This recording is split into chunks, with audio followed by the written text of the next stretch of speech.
Yeah, pure team effort. I thought across the board, did everything that we talked about, controlling the line of scrimmage, time of possession, not turning the ball over. The running game, I thought we were very efficient, especially in third down. Had some great opportunities there in the red zone. Defensively with a stop, and then offensively, I think we're 2 for 4 there. But just proud of this team, how resilient they are. Don't blink. They don't flinch. They just go out there and play. They love one another. You can tell, obviously, they like playing the game of football. Antonio, when you go back to training camp, this was kind of a blueprint for you guys. Get clean play from your quarterback, win the turnover battle, third down offense and defense. I know it's taken a while to kind of get here, but how satisfying is it to win this kind of a game the way you wanted to win it? Yeah, again, I've been saying it. It's a word that every coach talks about, players, and everybody uses it. And it's cliche, it's a process. And just staying true to it, you know what I mean? And just, these guys really buying in, especially late in the season, the way it's gone. But I really, and it's proud of these guys, man, because it's not easy being in that situation that we're in. And a lot of guys can go either way, right? They can go the opposite, and they have not. They've kind of stuck to the script, and then obviously these young guys really playing their asses off. Another game where Aiden made some plays with his feet.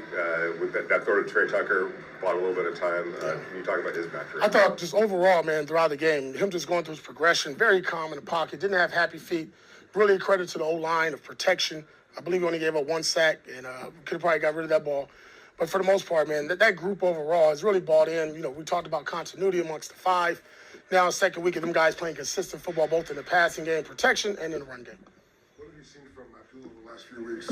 Man, found the youth. I mean, hell, I call him the ski mask, man. It's kind of amazing. I think me and Will talked about that was his first 100-yard game in his career, and to do that at 30-plus years old and kind of thrown in the fire late in the season, man, really hats off to him. Really resilient player, true pro.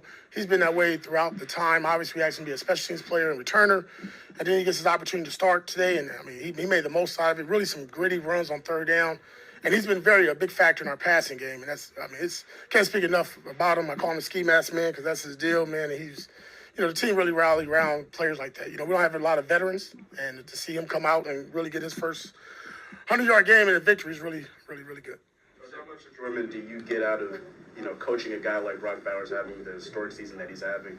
Just not only just seeing him do what he's doing, but just for you as a coach knowing that you kind of aided in the process. Yeah, no, listen, he's just, like I said from day one, he was special when he walked in the door, and he was special again today.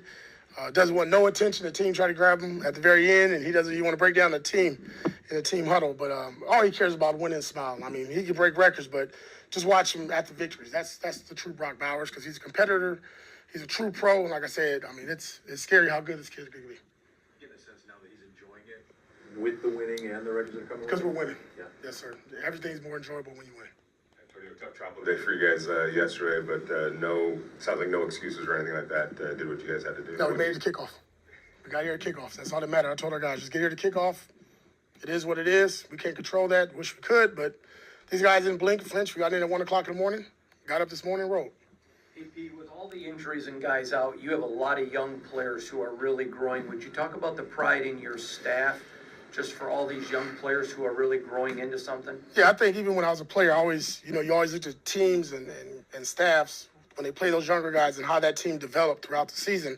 And that's really a testament to our coaches because it's easy to coach the Max and the Christians of the world and, Jacoby's and all that. But when you got these young guys, say 27 plus on our team in their first and second year, there's a lot more details that goes into it, a lot more patience, and there's going to be mistakes. And it happened today, even in the win. But I think the credit really, I look at the 2 groups really that have the most is the D-line, and then you look at that, the tight end room with Luke, our O-line, having, some young guys there. Really just overall, man, the coaches is really not taking the easy route out. Not using an excuse, man, I ain't got this veteran, I don't have this all-pro player.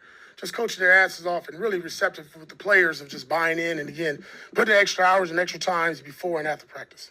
Last time I checked, they were 0-9 on third downs. You guys were close to 60% on third downs. Can you just talk about that situational football for you guys right there? Yeah, again, between red zone, third down, back from OTAs and spring ball, that's all we worked on, and that's constantly part of the process we talked about with having a team effort and playing a complete game, and that's just something we work on each and every week. Obviously, every team in the league does, but it's something that we really emphasize because we can keep those drives going. We feel good about it. In the league, the more and more you keep a defense on the field late in the season, you get the points and the scores that we were getting, especially offensively. And I thought defensively did a really good job. First half, a little bit more zone. The second half, we came out and played man and got after the quarterback. And obviously, that led to 2 interceptions. There's been a lot of speculation about your future here. The players making a statement about that, or what do you think in response from the players? I got no comment on that. What is Michael Mayer showing you since he came back, and especially as a teammate? Yeah, Big Mike, I missed him when he was gone. I mean, his personality, his energy, him in the run game and the passing game, I thought he had a hell of a job there on the third down, man. Just whenever Big Mike's smiling, talking, all that good stuff is good for our team. I just love the fact that between him and Brock, they're good teammates to one another. That's a difficult, thing that they got going on right there when one guy's having a lot of success and being talked about. And Mike just kind of understanding his role and getting as much as we can feed him the ball, doing that as well.